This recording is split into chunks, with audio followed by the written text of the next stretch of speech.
मित्रांनो, शुभदा विद्यालय यूट्यूब चॅनलमध्ये पुन्हा एकदा आपलं मनापासून स्वागत.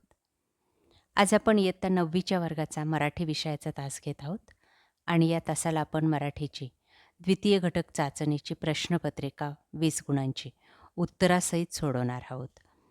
ही प्रश्नपत्रिका आपल्याला चालू शैक्षणिक वर्षासाठी नक्कीच उपयोगी ठरणारी आहे. यासारख्या इतर विषयांच्या प्रश्नपत्रिका पाहण्यासाठी आपल्या चॅनलला सबस्क्राईब करून बेल आयकॉनवर क्लिक करा. इयत्ता 9वी घटक चाचणी क्रमांक 2 विषय मराठी. प्रश्न पहिला. दिलेल्या सूचनेनुसार कृती करा. 7 गुणांसाठी हा प्रश्न आहे पहिला. त्यातली पहिली कृती. पुढील शब्दाचा तुम्हाला समजलेला अर्थ लिहा. बघा तो शब्द आहे सुसंस्कृतपणाचा कडेलोट. त्याचा अर्थ आहे सुसंस्कृतपणाचा अतिरेक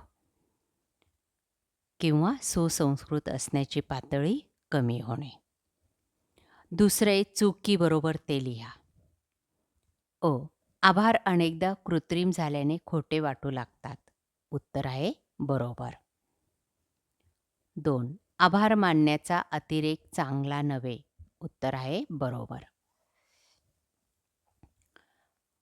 3. आकृती पूर्ण करा. आभार खोटे वाटू लागतात कारण ते अनेकदा कृत्रिम झालेले असतात. त्यांचा अतिरेक होतो. त्यांचे महत्त्व कमी वाटू लागते. त्यानंतर 4था प्रश्न. आभार मानणे या शिष्टाचाराविषयी तुमचे मत लिहा. 2 गुणांसाठी हा प्रश्न आहे. बघा त्याचं उत्तर या पद्धतीने लिहिणार. आभार मानणे हा एक महत्त्वाचा शिष्टाचार आहे. परंतु त्याचा अतिरेक झाल्यास ते कृत्रिम वाटू लागतात आणि त्यांचे महत्त्वसुद्धा कमी होते. त्यांचे ओझे वाटू लागते. त्यामुळे आभाराचा अतिरेक हा टाळला पाहिजे. प्रश्न दुसरा.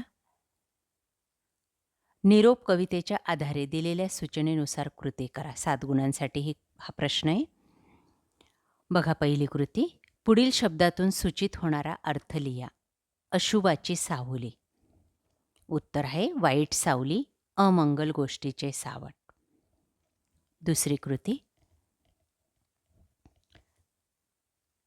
आई या थोर स्त्रियांशी नाते सांगते. उत्तर आहे जिजाबाई आणि राणी लक्ष्मीबाई. रणांगणावर जाणाऱ्या बाळासाठी केलेल्या कृती. उत्तर आईने कपाळी कुंकू लावले आणि दुसरे शस्त्रांना धार लावून दिली. पुढचं कृती. कवितेतील वीर मातेच्या भावना तुमच्या शब्दात लिहा. 2 गुणांसाठी. बघा त्याचं उत्तर.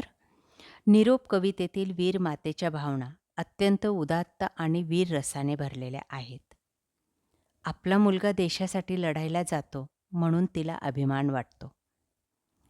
ती त्याला आशीर्वाद देते, प्रोत्साहित करते. आपले दुःख, वेदना, मातृप्रेम देशासाठी बाजूला सारते. या पद्धतीने उत्तर लिहा. त्यानंतर प्रश्न तिसरा असेल. पुढील प्रश्न सोडवा 6 गुणांसाठी. 1. बिग 5चे थोडक्यात वर्णन करा. बिग 5मध्ये सिंह, लेपर्ड, गेंडा, हत्ती आणि जंगली म्हैस या 5 प्राण्यांचा समावेश होतो. ज्यांची जंगलात शिकार करणे कठीण मानले जाते. ज्यांच्या मोठ्या आकारामुळे ते बिग 5 म्हणवले जातात. दुसरं. सिंहाची वैशिष्ट्ये लिहा. सिंहाची वैशिष्ट्ये पुढीलप्रमाणे आहेत. 1. सिंह हा एक मांसाहारी प्राणी आहे. 2. नर सिंहांना आयाळ असते. 3. ते कळपाने राहतात. 4. ते मुख्यतः आफ्रिका आणि आशियातील काही भागात आढळतात. त्यानंतर शेवटचा प्रश्न कारणे लिहा. चित्ता आपली शिकार पालापाचोळ्यात झाकून ठेवतो कारण आपली शिकार इतर प्राण्यांपासून सुरक्षित ठेवण्यासाठी आणि नंतर आपल्या कुटुंबासोबत खाण्यासाठी चित्ता आपली शिकार झाकून ठेवतो. गेम ड्राईव्ह करताना मोटारीचे छप्पर उघडे ठेवण्यात येते कारण पर्यटकांना वन्यजीव आणि निसर्गाचे स्पष्ट आणि विनाअडथळा निरीक्षण करता येते. यासाठी मोटारीचे छप्पर उघडे ठेवण्यात येते. अशा प्रकारे विद्यार्थी मित्रांनो, आज आपण इयत्ता 9वीची मराठी विषयाची द्वितीय घटक चाचणी परीक्षेची प्रश्नपत्रिका उत्तरासहित या ठिकाणी सोडवलेली. आपल्याला हा व्हिडिओ नक्कीच उपयोगी ठरणार आहे. यासारखे नवनवीन व्हिडिओ पाहण्यासाठी आपल्या चॅनलला सबस्क्राईब करून बेल आयकॉनवर क्लिक करा. Thank you.